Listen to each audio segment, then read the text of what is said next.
Hello everyone. तो देखो अब हम बात करते हैं कि जो अपना डायमेंशनल फॉर्मूला है उसका एप्लीकेशन क्या है, उसका यूज क्या है। तो अब अपन स्टार्ट करते हैं एप्लीकेशन ऑफ डायमेंशनल फॉर्मूला या फिर डायमेंशनल एनालिसिस है उसका यूज क्या है उसके बारे में हम बात करने वाले हैं।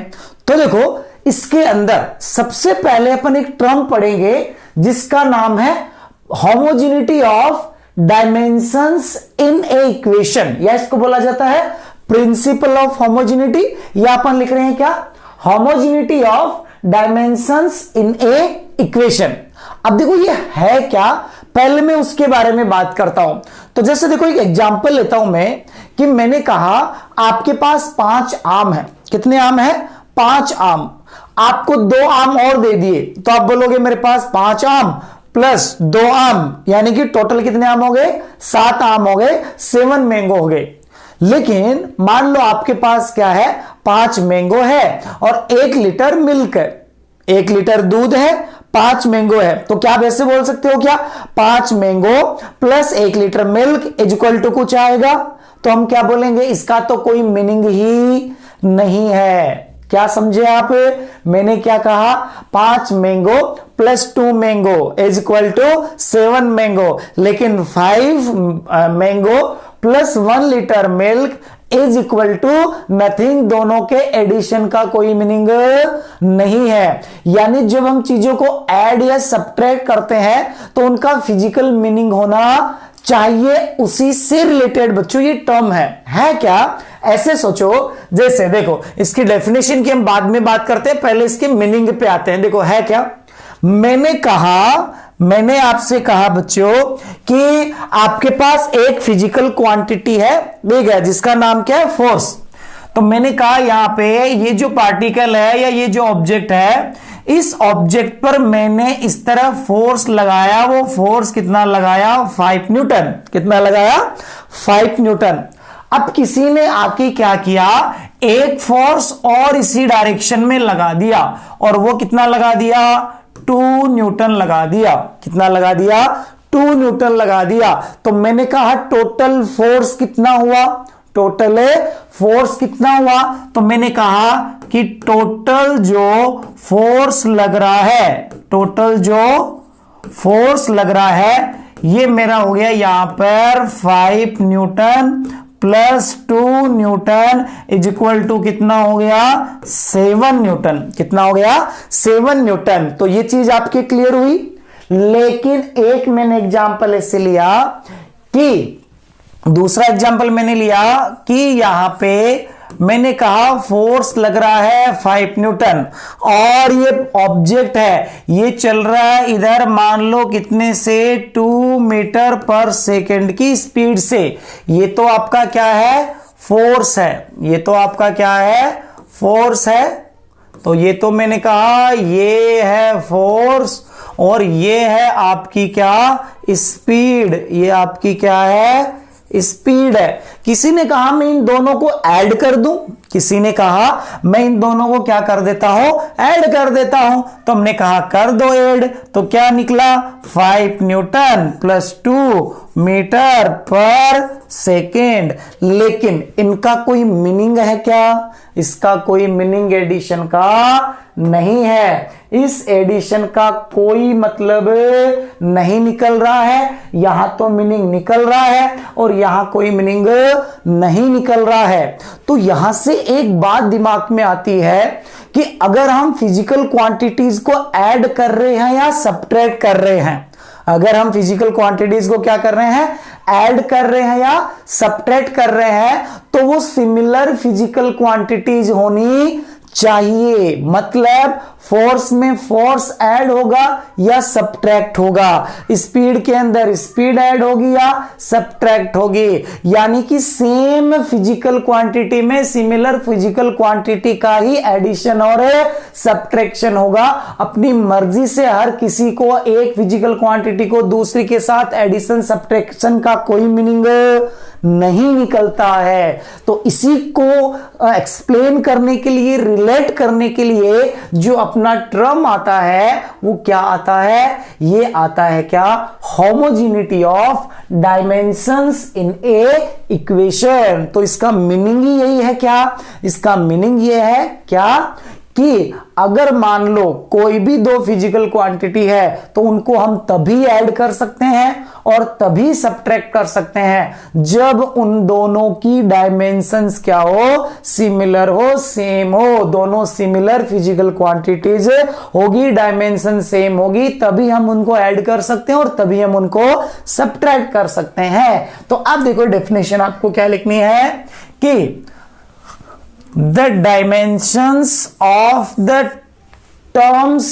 in a equations be identical। मतलब क्या है, this is the another way of saying that one can add or subtract, one can add or subtract similar physical quantities. यानी एडिशन और सब्ट्रैक्शन केवल किनका पॉसिबल है, सिमिलर फिजिकल क्वांटिटीज का possible है। thus a velocity cannot be added to a force or an electric current cannot be subtracted from the thermodynamic temperature। यानी अलग अलग का एडिशन सब्ट्रैक्शन का कोई मीनिंग नहीं है। This simple principal is called principle of homogeneity of dimensions in equation. यानी कि सिंपल मेन इंपॉर्टेंट चीज यही है कि हम वी कैन, मेन इंपॉर्टेंट चीज, मेन लाइन देख बच्चों क्या रही इसके अंदर, मेन लाइन यही है, we can, one can add और सब्ट्रैक्ट सिमिलर फिजिकल क्वांटिटीज। यानी हम केवल एडिशन सब्ट्रैक्शन कर रहे हैं तो उन्हीं फिजिकल क्वांटिटीज का कर सकते हैं जिनकी डायमेंशंस क्या हो, सेम हो, जिनकी डायमेंशंस क्या हो, सेम हो। यानी फोर्स में आप वेलोसिटी को ऐड नहीं कर सकते, वेलोसिटी में से टेम्परेचर को सब्ट्रैक्ट नहीं कर सकते, करंट में से चार्ज को सब्ट्रैक्ट नहीं कर सकते। यानी सब्ट्रैक्शन होगा तो करंट में से करंट का ही होगा, फोर्स में से फोर्स का ही होगा। यानी जिनकी डायमेंशन सेम है, सिमिलर फिजिकल क्वांटिटीज है, उन्हीं के लिए हम एक में से दूसरे का सब्ट्रैक्शन या एक में दूसरे का एडिशन पॉसिबल होता है। इतनी बात बच्चों समझ में आई आप सभी के? तो ये है आपका प्रिंसिपल ऑफ होमोजेनिटी। तो कंक्लूजन इसका क्या निकला है? इसका कंक्लूजन ये निकला है कि सिमिलर फिजिकल क्वांटिटीज का ही एडिशन और सब्ट्रैक्शन होता है। सिमिलर फिजिकल क्वांटिटीज का ही एडिशन और सब्ट्रैक्शन होता है। फिर देखो मल्टीपल और डिवीजन की बात करते हैं कि मल्टीप्लाई डिवीजन।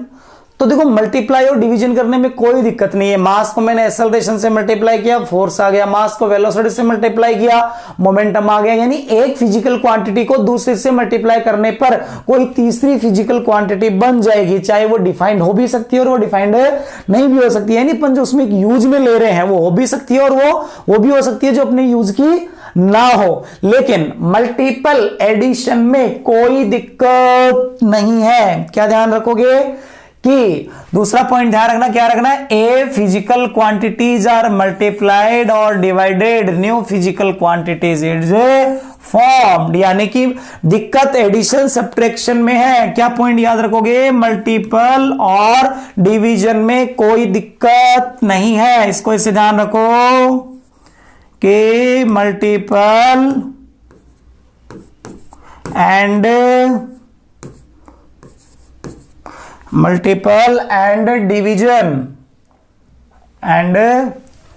डिवीजन में, मल्टीपल एंड डिवीजन में कोई दिक्कत नहीं है, कोई प्रॉब्लम नहीं है, कोई प्रॉब्लम नहीं है। प्रॉब्लम एडिशन और सब्ट्रैक्शन में ही है। Problem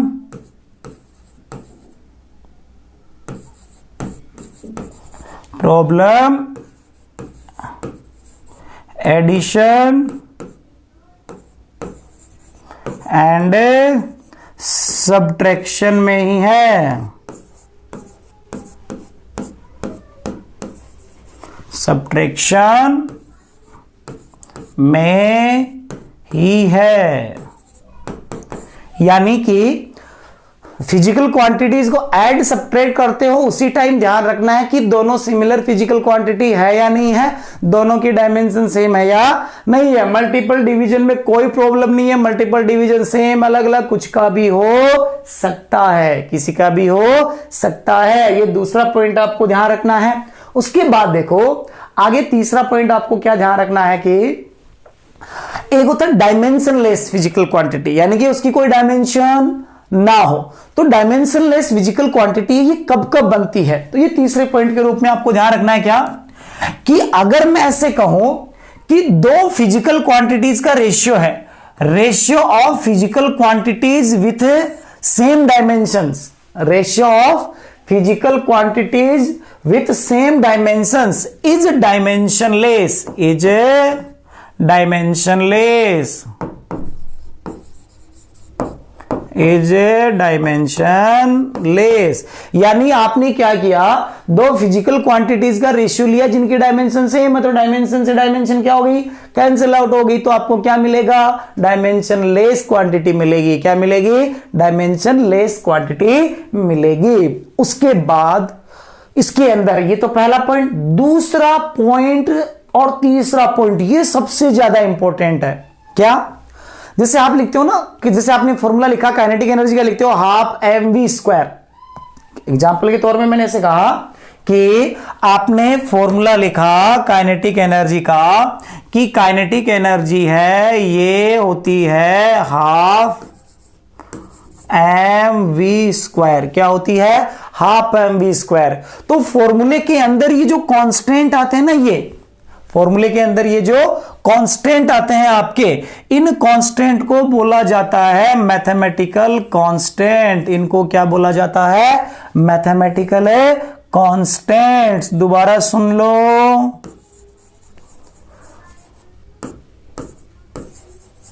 mathematical constant. मैंने कहा जब हम फॉर्मूला लिखते हैं तो उसमें मैथ्स के नंबर आते हैं 1/2, 1/4, 2, 3, -1।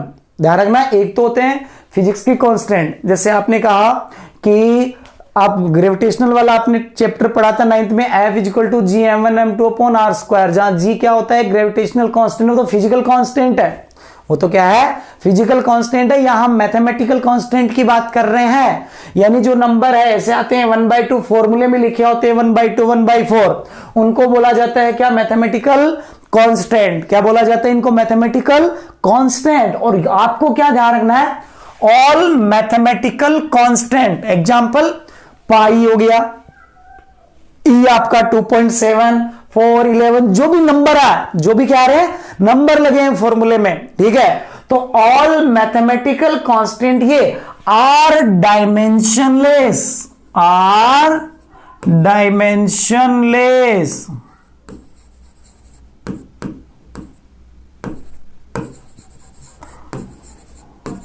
क्या ध्यान रखना है, ऑल मैथमेटिकल कांस्टेंट, यानी फॉर्मूले में जो मैथमेटिकल कांस्टेंट आते हैं 1, 2, 3, 5 पाई, ये सब के सब क्या होते हैं, डायमेंशनलेस होते हैं, इनकी कोई डायमेंशन नहीं होती है। अब ये टर्म, उसके बाद में आगे वाला टर्म ये और ज्यादा यूज में आएगा, क्या कि जितने मैथमेटिकल फंक्शन, ऐसे समझो कि जैसे मैं ऐसे लिखता हूं कि जो आपका जाना पहचाना है, मैंने आप एक एग्जाम्पल लिया, मैंने लिखा साइन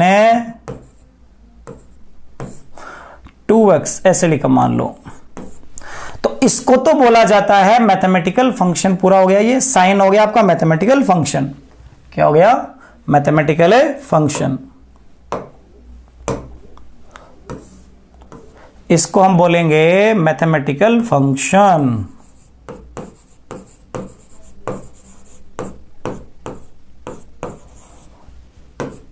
क्या बोलेंगे इसको, मैथमेटिकल फंक्शन।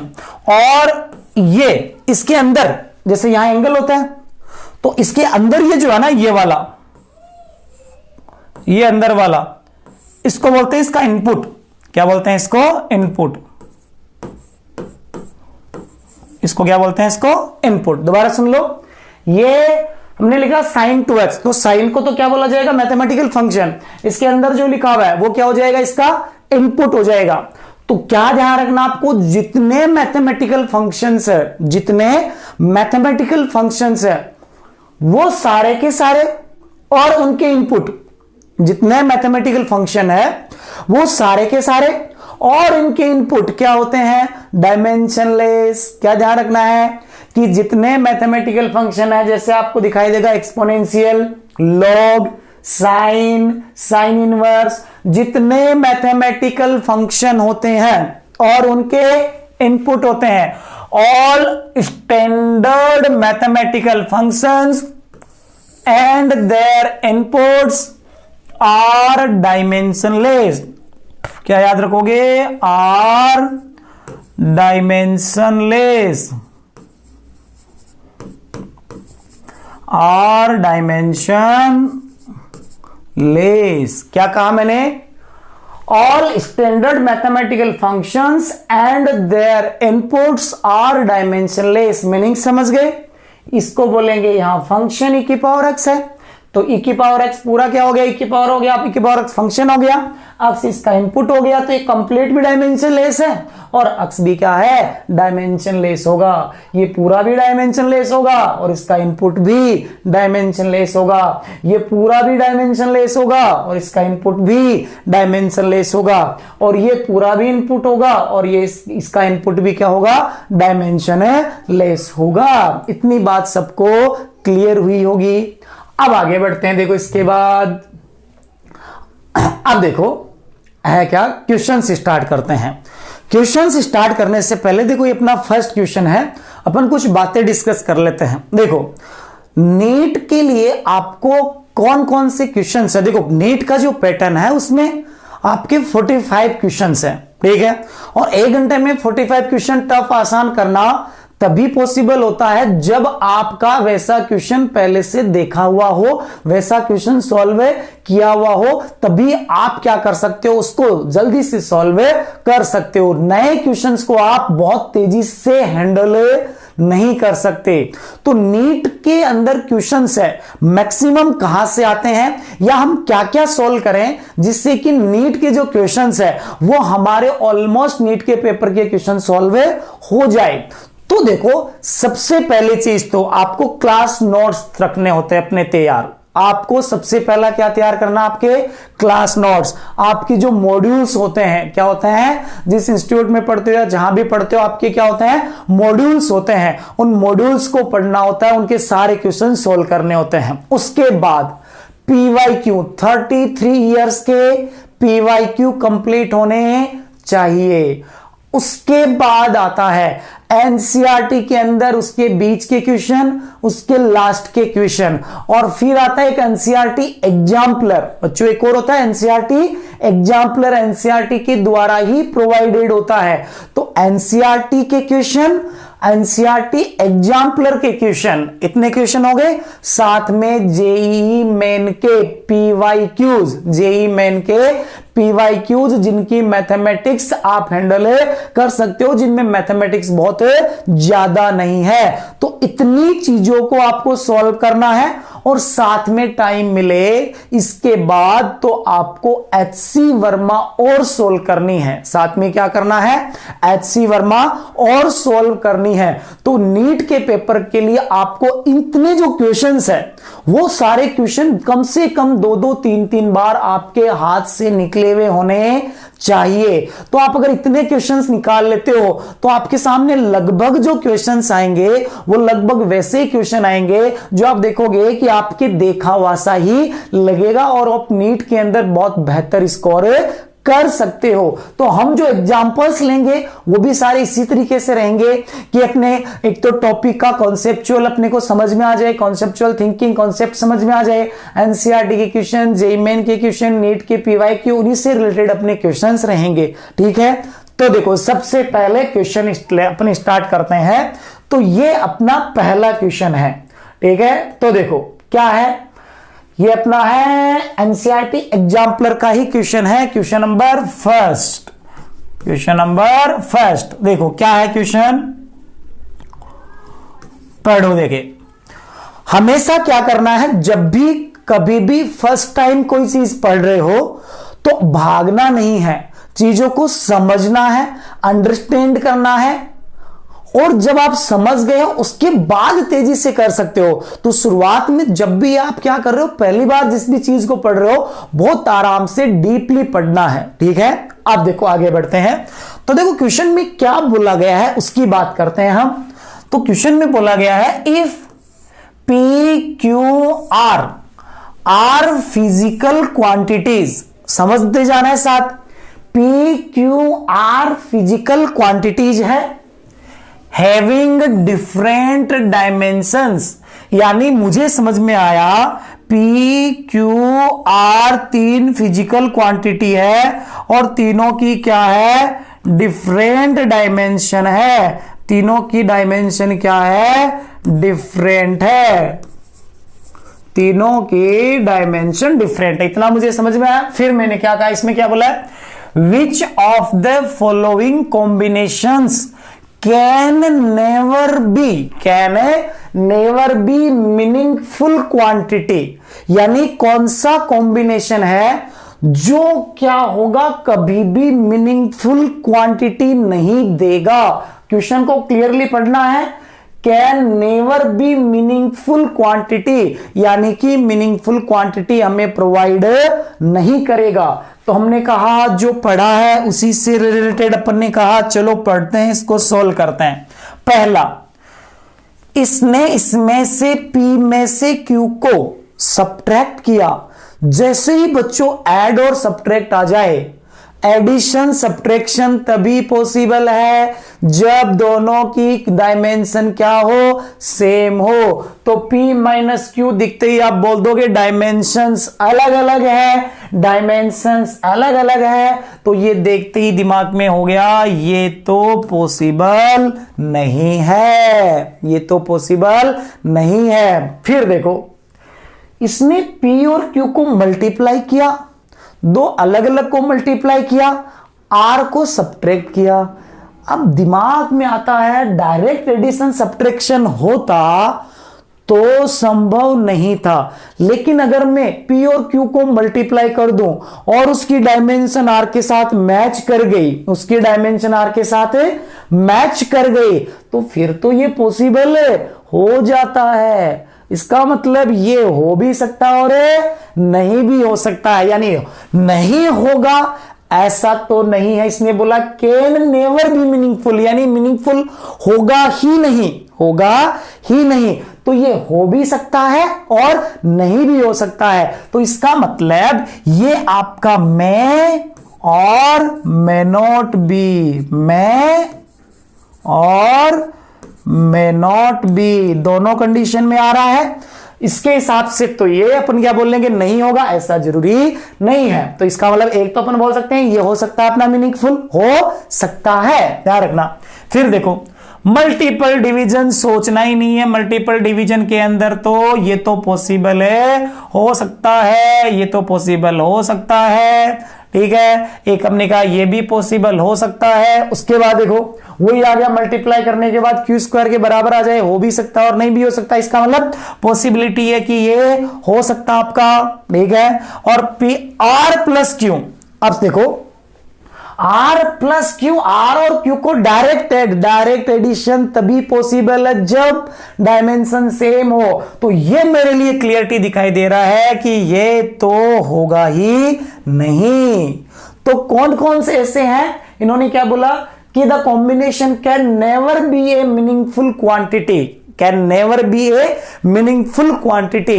तो कौन सी क्वांटिटी है जो मीनिंगफुल हो ही नहीं सकती। तो मैंने कहा मेरा आंसर बना, यहां से मैंने ढूंढा कौन कौन सी मीनिंगफुल नहीं हो सकती। तो मैंने ढूंढा एक तो ए और ई, कौन सा ढूंढा, option A and option E है, ये मीनिंगफुल हो ही नहीं सकते। तो इस तरीके से जो अपन ने भी पढ़ा था उसको हमने यहां पे यूज में लिया। तो आया होगा समझ में। चलो नेक्स्ट क्वेश्चन पे चलते हैं। अब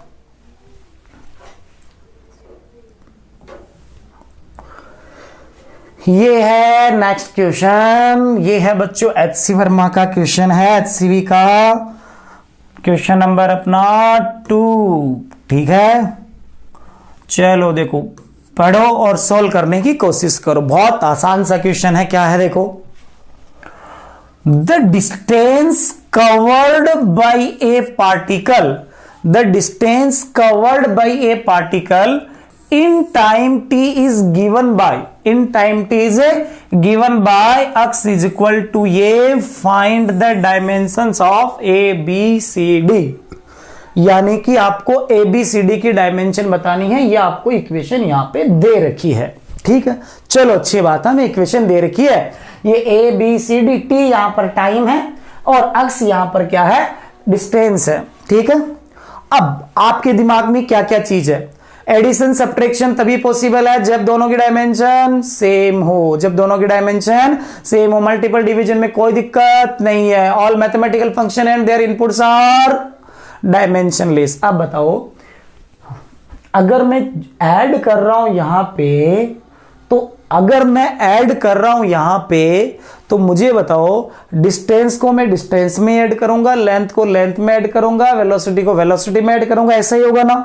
तो पहली बात तो मुझे दिखाई दे रही है, ये जितने टर्म्स है, ये जितने टर्म्स दिखाई दे रहे हैं, ये वाला, एक ये वाला, एक ये वाला, एक ये वाला, ये चारों आपस में ऐड हो रहे हैं ना, तो इन सबकी डायमेंशन बराबर होगी। और ये किनके बराबर रखे हुए हैं, अक्स के बराबर रखे हुए हैं। किसके बराबर रखे हुए हैं, अक्स के। तो इसकी डायमेंशन किसके बराबर आएगी, अक्स की डायमेंशन के बराबर आएगी। तो देखो अक्स क्या है, डिस्टेंस, तो इसकी डायमेंशन तो क्या होगी, एल। इसकी डायमेंशन एल हो गई।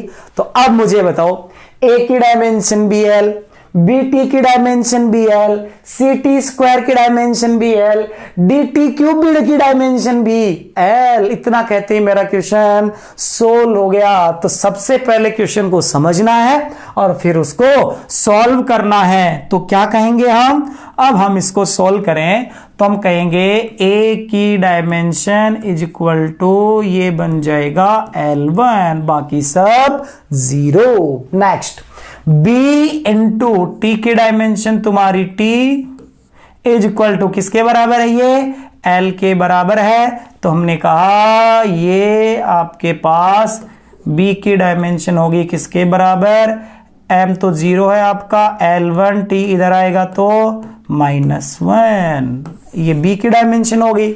अब c की डायमेंशन कैलकुलेट करें तो हमने कहा c इंटू टी का स्क्वायर, c इंटू टी का स्क्वायर इज इक्वल टू किसकी डायमेंशन के बराबर है, ये l के।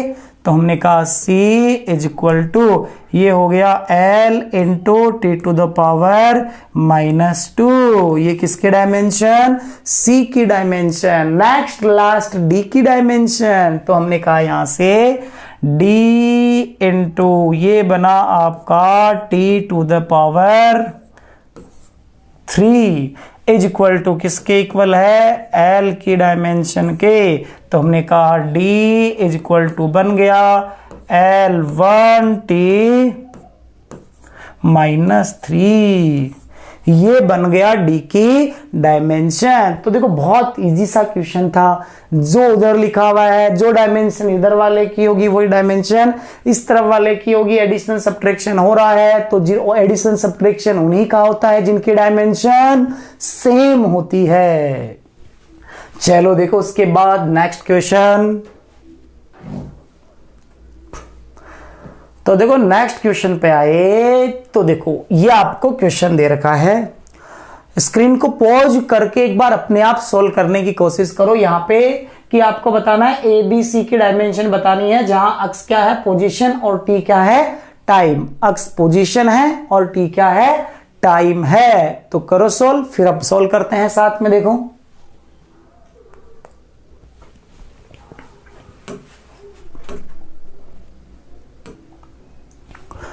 तो देखो सोल्व करें, ये इस तरफ है, ये है फोर्स आपका, क्या है ये फोर्स, ठीक है, ये फोर्स है। तो मैंने कहा, अभी हमने कहा था इसकी डायमेंशन और इसकी डायमेंशन बराबर होगी, और ये किसके बराबर होगी, फोर्स के बराबर होगी। इन दोनों की डायमेंशन से एडिशन हो रहा है, तो एडिशन हो रहा है तो दोनों की डायमेंशन बराबर होगी, और किसके बराबर होगी, फोर्स के बराबर। तो मैंने कहा चलो अगर मुझे ए की डायमेंशन चाहिए तो मैं बोलूंगा ए अपॉन अक्स, तो क्या है यहां पे देखो, पोजीशन मतलब लेंथ है, लेंथ है तो अक्स की डायमेंशन किसके बराबर, एल के बराबर। ये डायमेंशन किसके बराबर होगी, फोर्स की डायमेंशन। याद है मैंने कहा था फोर्स की डायमेंशन को याद रख लीजिए। क्या याद किया आपने, m1 L1 और T -2 याद कर रखा है सभी ने। अब एक की डायमेंशन चाहिए तो L को इधर ले आऊंगा, और मैं L को इधर ले आऊंगा तो एक की डायमेंशन बनी आपके पास, ये बना है m1 L2 और T -2। किसकी डायमेंशन आ गई है, एक की डायमेंशन या एक का डायमेंशनल फॉर्मूला अपने पास बन गया। बी का डायमेंशन करो, देखिए अपने आप सोल्व करो, ठीक है। तो देखो क्या करोगे आप, आपने सोल्व किया इसको तो आपने कहा, मैं तो कहूंगा b इंटू टी की dimension is equal to force की डायमेंशन, और फोर्स की डायमेंशन m1 L1 और t -2 ऐसे ही बोला जाएगा। तो t इधर आ गया, t इधर आ गया तो आपने कहा ये लिखेंगे हम m1 L1 और t -3, ये बन गई है किसकी डायमेंशन, b की डायमेंशन। चलो नेक्स्ट क्वेश्चन पे चलते हैं। नेक्स्ट क्वेश्चन नंबर, ये था अपना थर्ड, क्वेश्चन नंबर 3 था, और उसके बाद क्वेश्चन नंबर 4, ये हो गया क्वेश्चन नंबर 4। देखो v है वेलोसिटी, x है पोजीशन, t है टाइम। v है वेलोसिटी, x है पोजीशन, t है टाइम। क्या करना है, a b c की डायमेंशन बतानी है, a b c की डायमेंशन है बतानी है। करो सोल्व करो, देखिए तो देखो हर क्वेश्चन को क्या किया, जब भी क्वेश्चन आए वही तरीका है, स्क्रीन को पॉज करना है, आपको एक बार अटेम्प्ट करना है, फिर सॉल्यूशन देखना है, ठीक है। तो देखो यहां पे आपने देखा कि v equal to ax plus B upon C minus T. तो सबसे पहले तो दिखा ax है इसकी डायमेंशन और b upon C minus T की डायमेंशन बराबर है, और ये किसकी डायमेंशन के बराबर है, वेलोसिटी की डायमेंशन के बराबर है। तो किसी ने कहा a की डायमेंशन बताओ, किसी ने कहा a की डायमेंशन बताओ, तो मैंने कहा ax की डायमेंशन वेलोसिटी के बराबर है, वेलोसिटी मीटर पर second L upon T, velocity metre है पर सेकेंड L अपॉन टी। तो हमने कहा बहुत आसान बात है, ये तो बहुत है आसान बात है, आसान सा काम है।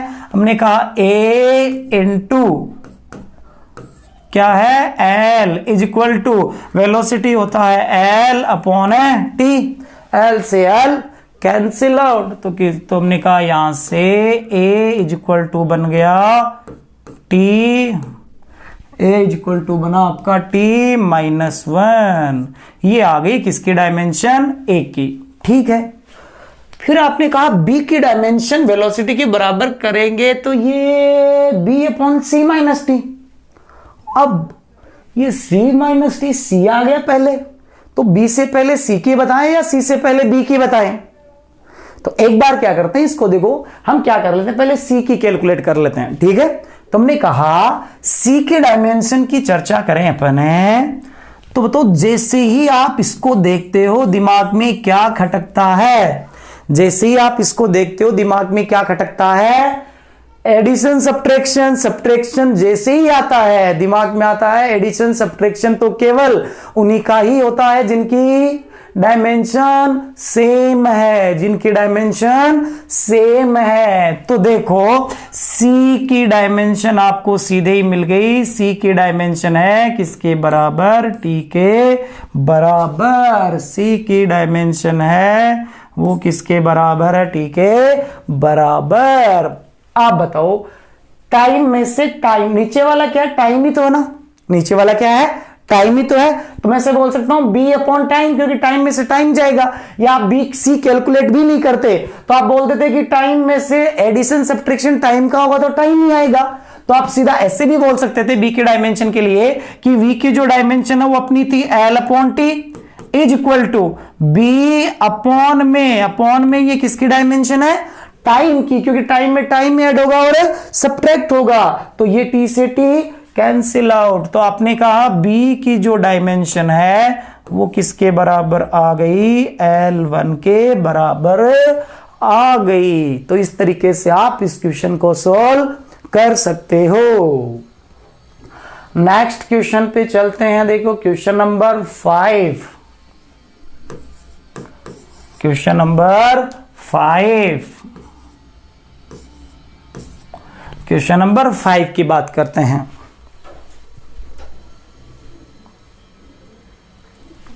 तो देखो क्वेश्चन नंबर 5 के अंदर आपको दिया है v is equal to A into E to the power minus का बी टी। v आपकी स्पीड है, ये मैं कह देता हूं आपसे, और t आपका टाइम है। वही आपको क्या करना है, a और b की डायमेंशन बतानी है, a और b की डायमेंशन बतानी है। करो जल्दी सोल्व करो। देखे क्या दिमाग में आया, यहां दिखा e की पावर फंक्शन, e की पावर फंक्शन, e की पावर फंक्शन दिखते ही दिमाग में आया कि जितने मैथमेटिकल फंक्शंस होते हैं ये पूरा का पूरा क्या है, ये पूरा का पूरा क्या है, यहां पे डायमेंशन लेस है, ये पूरा का पूरा डायमेंशन लेस है। यानी ये, और इसका ये जो इनपुट है, इसका ये जो इनपुट दिख रहा है, ये इनपुट दिख रहा है माइनस का बीटी, ये जो इनपुट दिख रहा है माइनस का बीटी, ये भी क्या है, डायमेंशन लेस। ये आपको याद है। तो किसी ने कहा एक ही डायमेंशन बताओ, मैंने कहा इसमें कौन सी बड़ी बात है, ये वाला तो पूरा का पूरा डायमेंशन लेस है, तो इधर उधर की डायमेंशन बराबर होनी है। तो एक ही डायमेंशन तो वही होगी जो किसकी डायमेंशन, किसकी डायमेंशन, स्पीड की डायमेंशन। एक की डायमेंशन वही होगी जो स्पीड की डायमेंशन है। तो आपने कहा ये तो बहुत आसान सी बात होगी कि ए की dimension is equal to speed की डायमेंशन, और स्पीड की डायमेंशन क्या लिखते हैं अपन, एल अपॉन टी। तो ए की डायमेंशन मिली आपको L1 और T -1, L1 और T -1, ये आपको किसकी डायमेंशन मिल गई, ए की। किसकी मिल गई, ए की। फिर आपने कहा चलो देखो बी के बारे में बात की जाए, बी के बारे में बात की जाए तो तुम्हें पता है ये b इंटू टी, ये b इंटू टी, ये यहां से क्या मिला है, डायमेंशन लेस मिला है। या इसको शॉर्ट में लिख लेते हैं, बार बार अपने को डायमेंशन लेस लेंदी पड़ रहा है, तो मैं इसे कह देता हूं यहां पे कि ये b इंटू टी क्या है, डायमेंशन है लेस है, डायमेंशन है लेस है। ठीक है, b into T dimension less है, तो t ये जो b है, इस b की dimension is equal to T to the power -1, T to the power -1। इस तरीके से आपके पास किसकी डायमेंशन आ गई, एक तो b की और किसकी आ गई, ए की। तो इस तरीके से फंक्शन वाले क्वेश्चंस के लिए आपको थिंक करना है, सोचना है। नेक्स्ट क्वेश्चन की बात करते हैं। देखो ये अपना था question number 5, question number 6। Next question अपना क्वेश्चन नंबर 6। ठीक है, क्वेश्चन नंबर 6 है, इसको सॉल्व करते हैं। तो देखो एफ है आपका फोर्स, एक्स आपकी पोजीशन। एफ क्या है, फोर्स, एफ एक्स आपकी पोजीशन, ए और बी के आपको डायमेंशन बतानी है। तो क्या दिमाग में आया, आपने देखा लॉग फंक्शन और ये इसका इनपुट, लॉग तो है फंक्शन और ये इसका है इनपुट। तो क्या बोलोगे, फंक्शन और इनपुट दोनों ही क्या होते हैं, डायमेंशन लेस, दोनों ही डायमेंशन लेस होते हैं। तो ए की डायमेंशन तो किसके इक्वल हो गई, एफ के। ए की डायमेंशन तो किसके इक्वल हो गई, एफ के। तो आपने कहा यहां से dimension of A is equal to dimension of F, F की डायमेंशन के बराबर। तो मैंने कहा ए की डायमेंशन इक्वल टू, चलो बताओ फोर्स की डायमेंशन M1 L1 T -2। तो ये आपके पास ए की डायमेंशन आ गई। फिर देखो आपने कहा ये इनपुट देखो, ये इनपुट क्या है, DL डायमेंशन लेस। क्या है ये, डायमेंशन लेस, और ये डायमेंशन लेस है। तो मैंने कहा B/X हो गया आपका L। अगर ये डायमेंशन लेस है तो कोई डायमेंशन नहीं है, इधर कोई डायमेंशन नहीं है। तो मैंने कहा B की dimension is equal to L⁻⁻1। ये क्या बन गई, किसकी डायमेंशन, B की डायमेंशन बन गई। तो इस तरीके से क्वेश्चन सॉल्व होगा। नेक्स्ट बढ़ते हैं, उसके बाद क्वेश्चन नंबर 7, एग्जाम्पल नंबर 7। देखो आगे दे रखा है इस बार, एक्स है पोजीशन, टी है टाइम। बस ये ध्यान रखना, एक्स है पोजीशन, टी है टाइम। ये आपको इक्वेशन दे रखी है। चलो देखिए, ए बी सी तीनों की डायमेंशन बतानी है। Find dimension of A B C. A B और सी तीनों की डायमेंशन आपको कैलकुलेट करनी है। वही तरीका, फंक्शन दिखा तो हमने कहा ये इसका इनपुट, ये इसका इनपुट, और ये पूरा का पूरा मैथमेटिकल फंक्शन, ये पूरा का पूरा मैथमेटिकल फंक्शन। दोनों के दोनों क्या होंगे, ये दोनों के दोनों DL डायमेंशन लेस। तो ए की डायमेंशन तो सीधे ही मिल गई, किसके इक्वल, एक्स के। ए की डायमेंशन किसके इक्वल, एक्स के। और एक्स की जो डायमेंशन है वो तो क्या है, आपकी लेंथ है। तो आपने कहा ये बना L1। क्या बना, L1। तो ए की डायमेंशन आ गई। अब आपने कहा अंदर वाला तो डायमेंशन लेस होना है, कोई चीज, दो चीजें ऐड हो रही है, डायमेंशन लेस बना है दो चीजों के एडिशन सब्ट्रैक्शन से। तो जिनका एडिशन और सब्ट्रैक्शन है वो खुद भी तो क्या होगी, डायमेंशन लेस। दोबारा सोचो, जिन दो चीजों का सब्ट्रैक्शन हो रहा है और एक डायमेंशन लेस बन रहा है, ठीक है। तो फोर्स में फोर्स ऐड करने से फोर्स आता है, डायमेंशन लेस में डायमेंशन लेस का ऐड करोगे तभी तो डायमेंशन लेस बनेगा ना। तो हमने कहा यहाँ पे ये भी डायमेंशन लेस और ये भी डायमेंशन लेस। तो यहां से तो कंक्लूजन निकला कि B इंटू आपका ये है T, B into T is equal to dimensionless. तो मैंने कहा इधर कोई डायमेंशन नहीं है तो मैं B की डायमेंशन लिखूंगा। तो मैं बोल दूंगा ये T उधर जाएगा तो T⁻⁻1।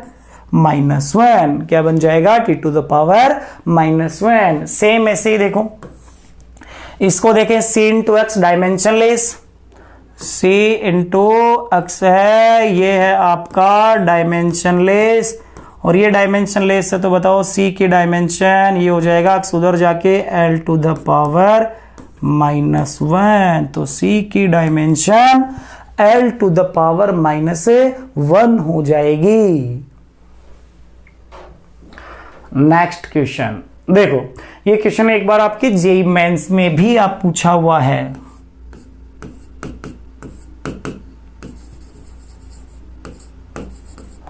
जेईई मेंस में भी पूछा हुआ क्वेश्चन है।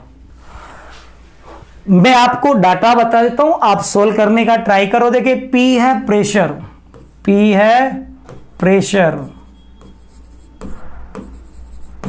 और प्रेशर होता है बच्चों फोर्स जो होता है ना, उसमें वॉल्यूम का डिवाइड कर दो, ये सॉरी फोर्स में एरिया का डिवाइड कर दो, फोर्स में एरिया का डिवाइड कर दो, ठीक है। और जो दोनों जगह v दिखाई दे रहा है ना, ये दोनों जगह सेम ही v है। ये v क्या है? वॉल्यूम है। v क्या है? वॉल्यूम है, ठीक है। ये मैंने आपको दो चीजें बता दी है, रिक्वायर्ड इंफॉर्मेशन, क्योंकि अभी आपको सारी चीजें पता नहीं है, शुरुआती टाइम है। तो दो चीजें मैंने बता दी आपको, जो प्रेशर है ये फोर्स पर यूनिट एरिया है, और ये v है ये क्या है? वॉल्यूम है। आपको बतानी है find dimension of A and B. Find dimension of A and B. Find dimension of A and B. A और बी की डायमेंशन आपको कैलकुलेट करनी है, ठीक है। आपने कहा बी की डायमेंशन तो मैं सीधे ही बता सकता हूं, बता सकते हो ना? कैसे? कि बी वॉल्यूम में से माइनस हुआ है, बी वॉल्यूम में से माइनस हुआ है, और अगर बी वॉल्यूम में से माइनस हुआ है तो बी की डायमेंशन और वॉल्यूम की डायमेंशन तो सेम। दोबारा सुनो, क्या? बी वॉल्यूम में से माइनस हुआ है तो बी की डायमेंशन वॉल्यूम की डायमेंशन के बराबर। तो आपने कहा यहां से कि इसको सोल्व करें तो एक चीज तो ये मिली है कि b की dimension is dimension of volume, और वॉल्यूम मैंने आपको पढ़ाया था मीटर क्यूब, डायमेंशन बन जाती है L क्यूब। तो b की डायमेंशन अगर मैं लिखता हूं तो ये तो m0, ये लिखना हो तो लिखो या मत लिखो, m0 L क्यूब और t 0 नहीं लिखते हैं, मतलब वो 0 के बराबर है। सीधा L क्यूब भी अपन लिख सकते हैं, ठीक है। ये आया B। फिर आपने कहा ए P की dimension A upon V square की डायमेंशन के बराबर।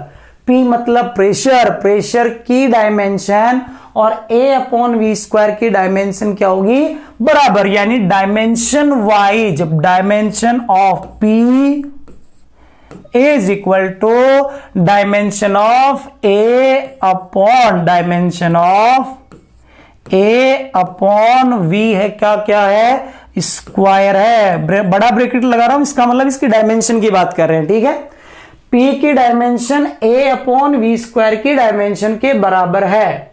तो मैंने कहा प्रेशर की मैं डायमेंशन लिखूं तो प्रेशर मतलब फोर्स में एरिया का डिवाइड। फोर्स की आपको याद है, फोर्स की आपको याद है, देखो क्या होती है? M1 L1 और T -2, ये होती है फोर्स की, upon area, area metre square, L square मतलब L2 इज इक्वल टू, इधर देखो A की तो कैलकुलेट करनी है आपको, upon volume metre cube L cube पे स्क्वायर मतलब L टू द पावर 6।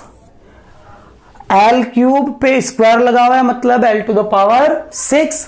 अब देखो यहां से आपने कहा ये 2 है ये 6 है, तो ये तो आपका यहां से, या ऐसे देखो सीधा सा अपन इसको क्या कर लेते हैं, उसके बाद ही इधर ले जाते हैं। ये L ऊपर जाएगा पावर वाला, तो ये किसका हो जाएगा? माइनस का। तो ये 2 प्लस का और माइनस, ये माइनस और माइनस कितना हो गया? -2 और -2 -4। इसको उधर मल्टीप्लाई करोगे तो A की डायमेंशनल इक्वेशन या डायमेंशन क्या बनी है? देखो M1 L में हो रहा है, सॉरी ये L तो T है, L है, देखो यहां से। चलो इसको कैंसिल आउट कर देते हैं। ये L स्क्वायर, ये L स्क्वायर और ये L टू द पावर 6, तो क्या बचेगा यहां से? L to the power 4। ये 4 जाएगा, मल्टीप्लाई होगा 1 से, तो 4 + 1 कितना हो जाएगा? 5। कितना हो जाएगा? 5। तो M1 L5 और T -2, M1 L5 और T -2, ये क्या बन जाएगा? आपका A का डायमेंशनल फॉर्मूला। तो एक बार ये सवाल जेईई मेन में अभी 2-3 साल पहले पूछा हुआ है, तो इस तरीके से अब इस क्वेश्चन को सॉल्व कर सकते हो। तो देखो धीरे धीरे आप अपने क्वेश्चंस का स्टैंडर्ड बढ़ा रहे हो, सॉल्व करने की एबिलिटी को बढ़ा रहे हो। चलो नेक्स्ट क्वेश्चन पे आते हैं, आपको और अच्छा क्वेश्चन देते हैं। चले तो ऑप्शंस है नीचे, तो यहां पर इसको सॉल्व करना आपको। देखो क्या दे रखा है क्वेश्चन में, पढ़ो। क्वेश्चन में बोला है कि गिवन द इक्वेशन, ये इक्वेशन दे रखी है f equal to AV plus BT plus CX upon D plus AT, ये इक्वेशन बनी हुई है। इन्होंने बोला है FTX ये है। Determine the dimensional formula of constant C, जो कांस्टेंट C है इसका डायमेंशनल फॉर्मूला बताइए। आपको सब कैलकुलेट करने हैं, तरीका वही, A इंटू V की डायमेंशन F के बराबर कर लोगे, A की dimension calculate, B into T की डायमेंशन F के बराबर B की डायमेंशन आ जाएगी। फिर क्या कहोगे आप, यहां पे देखो एक आप क्या कैलकुलेट करना है C की, तुमने कहा CX upon D plus AT, तो यहां तो पहले C की डायमेंशन कैलकुलेट करने से पहले ये पता होना चाहिए अपने को, ये दिख रहा है कि जो F की डायमेंशन है और CX upon D plus AT, इसकी डायमेंशन से पहले तो ये A की डायमेंशन पता होगी, तभी तो मैं बता पाऊंगा ये है क्या, क्योंकि जितना इसकी डायमेंशन उतना ही डायमेंशन इसकी है, ये तो मुझे पता है, तब तो मैं कर लूंगा। लेकिन पहले मुझे A की डायमेंशन तो चाहिए, A की डायमेंशन तो चाहिए। तो A की डायमेंशन को कैलकुलेट किया जाए तो A into is equal to F, तो हमने कहा A इंटू V है अपना L upon T is equal to F की डायमेंशन M1 L1 और T माइनस टू, तो हमने कहा चलो T मल्टीप्लाई होगा, L से L क्या हो गया, कैंसिल आउट, तो A की डायमेंशन आपकी आई है M1, L कैंसिल आउट हो गया, L0, T इधर आके मल्टीप्लाई होगा तो T की पावर -2 प्लस 1, तो कितना बन जाएगा ये -1। ये आपके पास A की डायमेंशन आ गई, किसकी डायमेंशन आ गई, A की। तो अब अपन C की डायमेंशन कैलकुलेट कर सकते हैं, कैसे देखो, अब अपन कहेंगे C इंटू अक्स की डायमेंशन तो L है अपॉन A इंटू टी, और डी तो एडिशन में है तो A इंटू टी की डायमेंशन ही पूरा नीचे वाली की डायमेंशन बनेगी। तो मैंने कहा A की डायमेंशन तो कैलकुलेट कर लेती, इसको किससे मल्टीप्लाई करना है, T से मल्टीप्लाई करना है। T से मल्टीप्लाई करूंगा तो बच्चों ये आपके पास M1, L तो 0 था, T -1 into T to the power 1, ये मल्टीप्लाई हुआ और इसकी डायमेंशन किसके बराबर है, F के। तो मैंने कहा यहां से T तो T की पावर 0 बना, तो ये आपके पास ऊपर गया M, नीचे आया L, तो C into L upon M is equal to बनाया फोर्स की डायमेंशन, फोर्स की डायमेंशन M1 L1 और T -2। तो बच्चों अब मल्टीप्लाई करो, L से L आपका हो जाएगा यहां पे, L से L कैंसिल आउट, तो आपने कहा यहां से C की डायमेंशन आई है, देखो M1 और 1 2, तो M2 L0 और T -2, M2 L0 और T -2। तो बहुत ही जबरदस्त क्वेश्चन था, ठीक है, ऐसे क्वेश्चन करोगे तो अच्छी प्रैक्टिस होगी। तो देखो कौन सा आंसर अपना मैच किया, M2 L0 T -2, M2 L0 T -2, कौन सा अपना ऑप्शन हो गया, थर्ड। तो इस तरीके से हम क्या कर सकते हैं, इस क्वेश्चन को सॉल्व कर सकते हैं।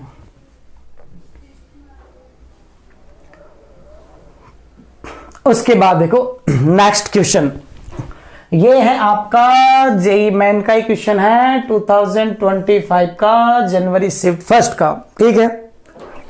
आप देखो इसमें क्या दे रखा है, expression given below so the variation of velocity with time, यानी वेरिएशन दे रखी है वेलोसिटी की टाइम के साथ, किसकी डायमेंशन पूछी है, ए बी सी तीनों के मल्टीपल की। अब देखो जेई मेन वाले हैं, इतनी आसानी से नहीं होने देते, तुम्हें पता है क्वेश्चन तो तुम कर सकते हो, लेकिन तुम्हें थोड़ा टाइम भी लगना चाहिए। तो आपने कहा सीधा ही, अब देखो थोड़ा सा तेजी से चलते हैं, a इंटू टी स्क्वायर की डायमेंशन किसके बराबर, v के। तो आपने कहा a into T square, a into T square into T square की डायमेंशन वी की डायमेंशन एल अपॉन टी।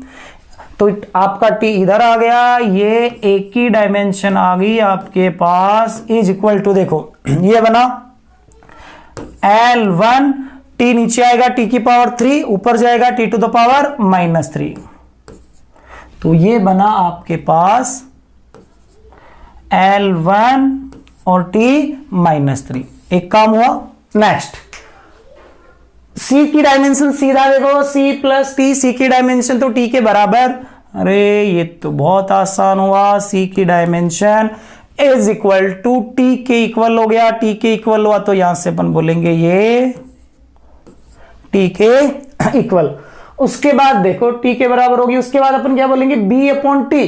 देखो, अरे देखो यहां से ऊपर है b इंटू टी, ऊपर है b इंटू डायमेंशन टी, और नीचे देखो टाइम में टाइम ऐड होगा, डायमेंशन किसके बराबर, टाइम के बराबर, और वो किसकी डायमेंशन के बराबर होगा, इसकी डायमेंशन v के बराबर। v के बराबर मतलब l अपॉन टी के इक्वल। t से आपका t हुआ कैंसिल आउट, t से t हुआ कैंसिल आउट। तो आपने कहा b की डायमेंशंस, b का डायमेंशनल फॉर्मूला तो l अपॉन टी यानी L1 और t -1 के इक्वल बना। पूछा क्या है, a b c तीनों को मल्टीप्लाई करना है, तो हमने कहा यहां से a b c की डायमेंशंस लिखेंगे। चलो देखो m तो किसी में नहीं है, ठीक है, L1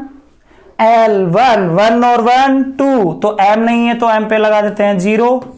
L2 t देखो -3 +1 -1, तो देखो -1 +1 हो गया 0, ये माइनस का 3 बच गया। तो आपने कहा यहां से t टू द पावर -3। तो ये आपके पास आ गई डायमेंशन किसकी, a b c की। तो आपके पास आंसर आया, देखो m0 L2 t -3, m0 L2 t -3, यानी कौन सा ऑप्शन करेक्ट हो गया, C ऑप्शन करेक्ट हो गया। m0 L2 t -3 option C correct हुआ। तो इस तरीके से ये जेईई मेन के क्वेश्चंस भी है, वो भी आप इस तरीके से सॉल्व कर सकते हो। नेक्स्ट क्वेश्चन है बच्चों, ये है HC वर्मा का क्वेश्चन है, HCV का। HC वर्मा क्वेश्चन है, देखो क्या बोला है इसमें, बोला है कि integration of dx upon under of 2ax minus x square, ये आपको ऐसा पैटर्न दे रखा है, ठीक है। और इन्होंने बोला find the value of n की वैल्यू कितना होगी। पढ़ो और दिमाग लगाओ, पॉज करो और सोल्व करने की कोशिश करो, देखिए क्या आना चाहिए। तो देखो आपके दिमाग में है, ये मैथमेटिकल फंक्शंस होते हैं ना, ये तो क्या होते हैं, डायमेंशन लेस होते हैं, और इनके इनपुट भी होते हैं ना, वो क्या होते हैं, डायमेंशन लेस होते हैं, होते कि नहीं होते हैं। चलो अच्छी बात है। देखो अब आपने कहा 1 तो डायमेंशन लेस है, तो आपके दिमाग में आया ये x अपॉन ए बी क्या है, डायमेंशन लेस, डायमेंशन लेस। जैसे आपने कहा x अपॉन ए डायमेंशन लेस, मतलब x की डायमेंशन a की डायमेंशन के बराबर, x मतलब पोजीशन है, x क्या है, पोजीशन है, ध्यान रखना। तो आपने कहा रे a की डायमेंशन तो किसके बराबर हो गई, l की डायमेंशन के बराबर हो गई, और वो भी किसके, x के बराबर। एक चीज ही निकली। फिर हमने कहा दोनों साइड की डायमेंशन बराबर होनी है। चलो उधर वाले को चेक करें, dx मतलब change in length, change in length की डायमेंशन तो लेंथ ही होगी ना, लेंथ की dimension. x square l square, मैंने कहा इसकी डायमेंशन आपकी l स्क्वायर, ठीक है, इसकी डायमेंशन l स्क्वायर। अब आपको पता इक्वेशन लिखी है, तो वैसे इसकी डायमेंशन भी l स्क्वायर के बराबर ही आनी चाहिए, या फिर मैं बोलूंगा ये l है तो l स्क्वायर, तो मैं रूट करूंगा इसका, तो मुझे मिला ऊपर l नीचे l स्क्वायर का रूट l, मतलब ये तो डायमेंशन है लेस, यानी लेफ्ट पार्ट डायमेंशन लेस है। दोबारा सुनो, dx l डायमेंशन वाइज, इसकी एल स्क्वायर मतलब एल स्क्वायर डायमेंशन वाइज बोल रहे, ध्यान रखना। एल स्क्वायर में एल स्क्वायर मतलब डायमेंशन दोनों की सेम होगी तो ओवरऑल डायमेंशन एल स्क्वायर ही बनेगी, रूट करोगे तो डायमेंशन एल बन जाएगी, इससे कैंसिल आउट मतलब डायमेंशन लेस बना। अरे इधर वाला डायमेंशन लेस है तो इधर वाले को भी क्या होना पड़ेगा, डायमेंशन लेस होना पड़ेगा। इधर वाला डायमेंशन लेस है तो इधर वाले को भी डायमेंशन लेस होना पड़ेगा, डायमेंशन लेस होना पड़ेगा। तो मुझे बताओ ये तो पूरा का पूरा डायमेंशन लेस मैथमेटिकल फंक्शन है, ये तो आपका डायमेंशन लेस होता ही है, ये तो आपका पूरा मैथमेटिकल फंक्शन है, ये तो डायमेंशन लेस होता ही है। तो बताओ a to the power n, एक की तो डायमेंशन है l के बराबर, डायमेंशन लेस हो तो a हटे, a कब हटेगा, जब उस पे पावर कितनी हो जाए, 0। क्या हो जाए, 0। तो हम कहेंगे l to the power n is equal to m0 l 0 t 0। इधर l to the power n है तो इधर भी l टू द पावर कितनी है, 0 है, तो n की वैल्यू कितना होगी, 0 होगी। n की वैल्यू कितना होगी, इस तरीके से 0 आ जाएगी। तो इस तरीके से अपना आंसर आता है कौन सा, फर्स्ट आंसर आता है। इसको हम इस तरीके से सॉल्व कर सकते हैं।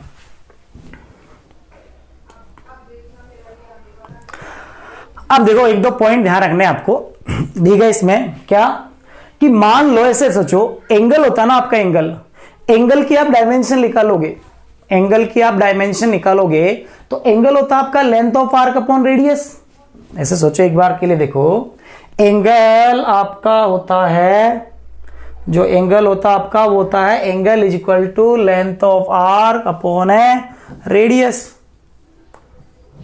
एंगल क्या होता है, ये लीजिएगा, देखो यहां लिख लेते हैं, angle theta is equal to length of arc upon radius. ये भी लेंथ, ये भी लेंथ, लेंथ से लेंथ कैंसिल आउट, तो एंगल क्या है आपका, डायमेंशन लेस। एंगल क्या है आपका, डायमेंशन लेस है। तो फिर तो आपका सॉलिड एंगल जो था वो भी क्या है, डायमेंशन लेस। सही बात है, ये था आपका एरिया अपॉन आर का स्क्वायर। लेकिन दोनों का यूनिट हमने डिफाइन किया था, नहीं किया था ऐसा ही सिस्टम में, रेडियन और स्टेरेडियन। तो होता क्या है, अगर कोई फिजिकल क्वांटिटीज डायमेंशन लेस है, अगर कोई फिजिकल क्वांटिटीज डायमेंशन लेस है तो उसका यूनिट हो सकता है। अगर कोई फिजिकल क्वांटिटी डायमेंशन लेस है तो उसका यूनिट हो सकता है। लेकिन उल्टा इसका, अगर वो यूनिट लेस है मतलब उसका कोई यूनिट नहीं है, कोई यूनिट नहीं है। एग्जांपल लें अगर हम, तो आपने पढ़ा था 9th क्लास में रिफ्रैक्टिव इंडेक्स, याद है refractive index, speed of light in vacuum upon speed of light in medium. तो वहां से एक नंबर आता था ना, तो ये जो नंबर आता था रिफ्रैक्टिव इंडेक्स फिजिकल क्वांटिटी है, ये यूनिट लेस है। क्या है, ये यूनिट लेस है। अब यूनिट लेस है तो इसकी डायमेंशन तो नहीं होती है। तो हम क्या कहेंगे कि ऐसा जरूर हो जाएगा कि अगर फिजिकल क्वांटिटी की डायमेंशन नहीं है तो उसका यूनिट हो सकता है, लेकिन अगर यूनिट नहीं है और वो डायमेंशन हो जाए, ये तो कतई पॉसिबल नहीं है। तो इसको अपन पॉइंट्स के रूप में लिखेंगे, क्या पॉइंट्स के रूप में लिखेंगे अपन इसको कैसे, a physical quantity is dimensionless, a physical quantity is dimensionless, if physical quantity is dimensionless then it may have unit, then it may have unit। यानी अगर फिजिकल क्वांटिटी वो डायमेंशनलेस है तो इसका यूनिट हो सकता है, इसका यूनिट हो सकता है। लेकिन but a unitless physical quantity does not have dimension, but a unitless physical quantity does not have a dimension। यानी कि unitless physical quantity की dimension नहीं होगी। एग्जाम्पल के तौर पे देखो, वही है अपना क्या, एग्जाम्पल के तौर पे देखें तो अपन ने कहा यहां से कि क्या है, for example plane angle and solid angle are dimensionless, both have unit, दोनों की यूनिट है। Refractive index is unitless and it is also dimensionless, it is also dimensionless. तो इसी पे देखो क्वेश्चन कैसे बनते हैं इस लाइन के ऊपर बेसिस पे, इस पे क्वेश्चन आते हैं। देखो जैसे क्वेश्चन है एच सी वर्मा के, दोनों क्वेश्चन है ये, दोनों क्वेश्चन किसके हैं बच्चों, HCV के हैं। क्या है कि ए डायमेंशनलेस फिजिकल क्वांटिटी, एक फिजिकल क्वांटिटी जो क्या है, डायमेंशनलेस है। अब डायमेंशनलेस है तो अभी हमने कहा था डायमेंशनलेस है तो उसका यूनिट हो सकता है, कहा था अभी हमने, तो अपन कहेंगे नेवर एज ए यूनिट, मतलब गलत बात है ये, तो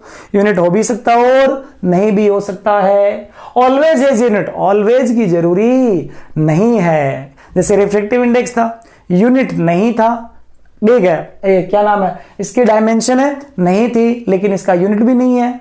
और आपका एंगल है, डायमेंशन नहीं है लेकिन यूनिट है, तो यूनिट हो भी सकता और नहीं भी हो सकता है। तो अपन बोलेंगे नहीं हो सकता, ये भी गलत है, हमेशा होगा, ये भी गलत है, may have unit, may have unit ये बात सही है। डज नॉट एग्जिस्ट, एग्जिस्ट तो करती है, तो कौन सा ऑप्शन हो गया आपका करेक्ट, सी, किसका यूनिट हो भी सकता और नहीं भी हो सकता है, तो may have a unit. Next question number 5 की बात करोगे तो देखो इसमें क्वेश्चन नंबर 5 को देखो, 5 में क्या बोला, ए यूनिटलेस, ए यूनिटलेस एक फिजिकल क्वांटिटी है जो क्या है, यूनिटलेस है, इसकी यूनिट नहीं है, इसके यूनिट नहीं है। तो देखो क्या बोला जाएगा, यूनिट नहीं है। चलो देखो, ए यूनिटलेस फिजिकल क्वांटिटी, जिस फिजिकल क्वांटिटी का यूनिट नहीं होता उसकी डायमेंशन भी नहीं होती। तो देखो never has a non zero dimension, यानी नॉन जीरो डायमेंशन कभी नहीं होगी, अरे जीरो होगी डायमेंशन तो हमेशा। यूनिटलेस है, यूनिटी नहीं है तो डायमेंशन तो होगी ही नहीं, तो बात होगी गलत। Always has a non zero dimension, ये भी गलत, हमेशा ही always has a non zero dimension.